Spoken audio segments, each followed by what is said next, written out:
Okay, so again, we have to have a positive number, a positive real number, that we can write in scientific notation. And it's going to be in this form right here. And here's an example of it with numbers. Okay, 2.25 times 10 to the fourth. That's what scientific notation looks like. Again, it's just kind of a shorthand to write either really large numbers or really small numbers. And we use a power of 10. Does anybody know why we use a power of 10? Multiplied by 10 does what with numbers? It just moves the what? Moves the decimal. Okay, so that's all we're using is 10 to some power. It will either be a positive power or a negative power. That depends on which way you move the decimal, based off of whether it's a positive or a negative. And it says that C has to be in between 1 and 10. What I usually think of is when I take a number and I'm writing it in scientific notation, I'm looking for my decimal to be moved behind the first non-zero digit, if that makes sense, and I'll show you in just a minute. Okay, but again, it's going to be 2.25 times 10 to the fourth, or 10 to some power, or some number times 10 to some power. And we're going to go both directions. We're going to be given a number. We're going to be asked to write it in scientific notation.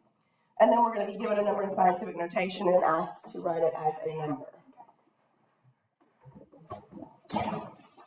Everybody ready? Need a minute to write? Okay.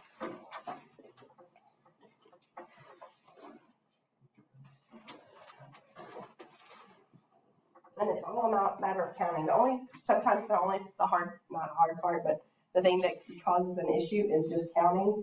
And sometimes when there's so many zeros, it's like kind of one zero turns into another and it gets lost a little bit. Sorry. So we're going to start by taking these large numbers and writing them in scientific notation.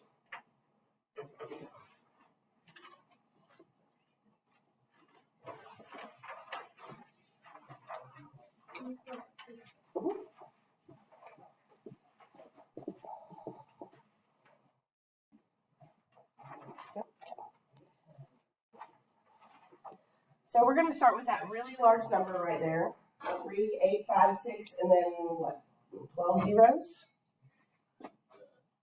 So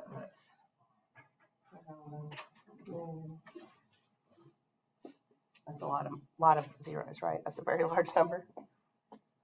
So if I'm looking from left to right, what is my first non-zero digit? 3, right?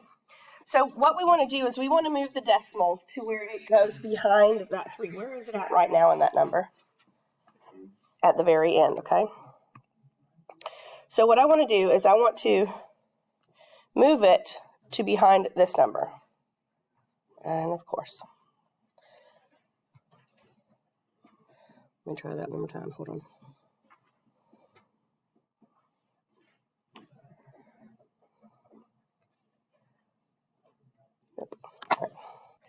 So what I want to do first is I'm going to use just the non-zero digits here with the new decimal. So 3.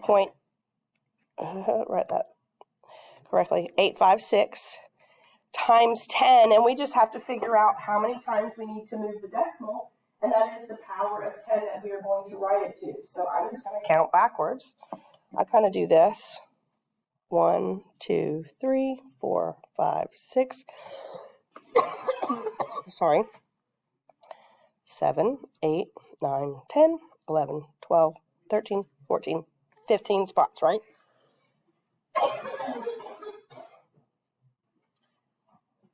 Is it? Sorry, I'm getting choked up again. Goodness gracious, sorry. Is it going to be a positive 15 or a negative 15? What do you think? Positive. So you can remember directions based off of which way you go, but sometimes I feel like people get confused with that. So the way that I look at it is, if I take that number 3.856, am I trying to make it bigger? Or did I start at a bigger number? I did. So I want my exponent to be positive. That means we're going to move it to the right to make that 3.856 into a very large number, not into a very small number. Does that kind of make a little bit of sense? I don't know if I'm explaining it very well here. So if it starts out as a large number and you're taking it to scientific notation, you're going to put the decimal behind the first non-zero digit, and then you're going to count how many spaces you move it, and it will be to the positive exponent there. And number 2, is that a large number or a small number? It's a small number. So when we write this one, we still want to go behind the first non-zero digit. What's that one? First non-zero digit, what is it? 2, okay. So what we want to do is we want to turn it into 1, 2, 3, 4, 5, 6. We want to turn it into 2.75 and times 10, but this time because it was a smaller number, we're going to make it what kind of exponent?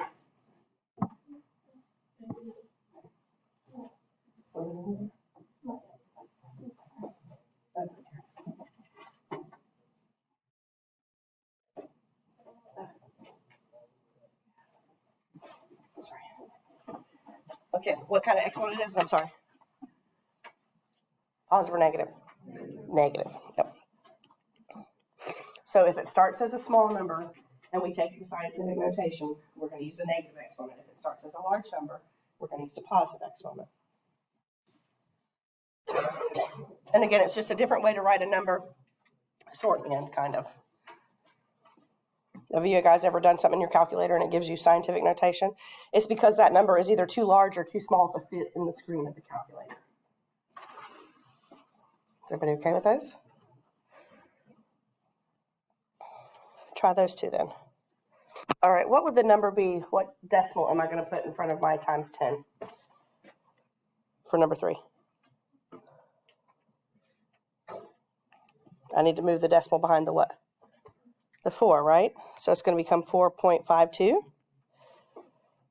And 1, 2, 3, 4, 5, 6, 7, 8, 9. So it will be times 10 to the what power? 9. Again, I started as a large number, so it's going to be a positive exponent. What about for 4? What would my decimal be there? 4.3. And then it's going to be times 10 to 1, 2, 3, 4, 5, 6. What kind of 7? Negative, because I started with a small number. Does that make a little bit of sense? Okay. All right, we're going to go backwards now. I'm going to give it to you in scientific notation. I'm going to want you to write it as a number. Okay. Is everybody ready? I'm waiting.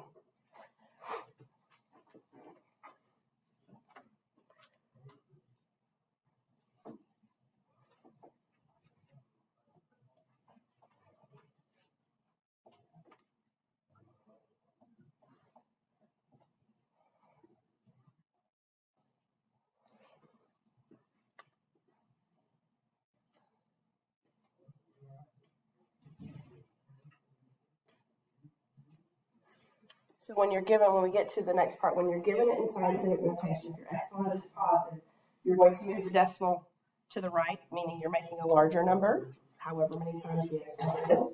If the exponent is negative, you're going to move the decimal to the left, making a smaller number, however many times the exponent is. Okay?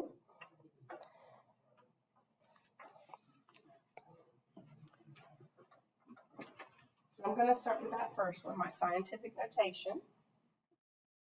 It says 2.869 times 10 to the 5th.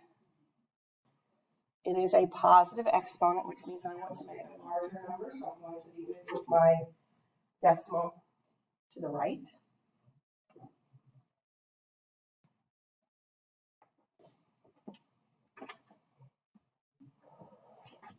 Okay, so think about this. If I have 2.869, what I want to do is move my decimal 5 places to the right. 1, 2, 3, 4, 5. And then what do I do with those empty spaces? What do I fill it in with? 0. So that would be 286,900.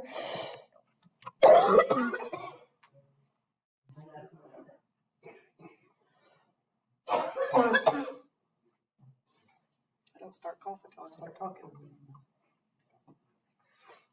And what about number 6? If I have 1.03 times 10 to the negative 3, which direction would I move the decimal system? To the left, yeah. Well, make a smaller number because my exponent is negative. And I'm going to move it to the left 3 places. 1, 2, 3. And again, I fill in my holes with zeros. And that's what that one should look like.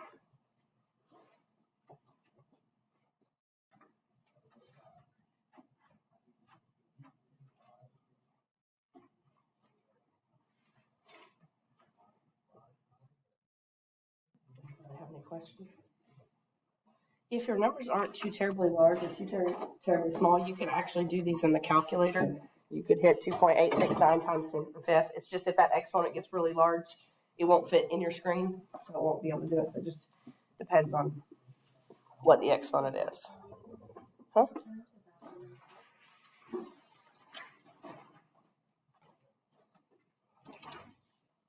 Is everybody ready to try a couple more? Same thing?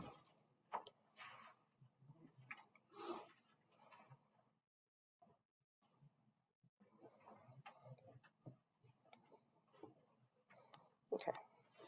Last two, try those. All right, with number 7, which way am I going to go with my decimal? To the right or to the left? Right. To the right, and we're going to go to the right 4 times. 1, 2, 3, 4. I'm going to fill that in with zeros, and so I end up with 81,000. Okay. And then what about number 8? Which direction do I go for that one? To the left. I'm going to go to the left 8 places. 1, 2, 3, 4, 5, 6, 7, 8. I'm going to put a decimal. Fill in all those little loops with zeros. So let me write that a little bit neater. What do we have? 7 zeros there? 3, 4, 5, 6, 7, and then 3, 7. Anybody have any questions on scientific notation about positive and negative exponents, what direction to go?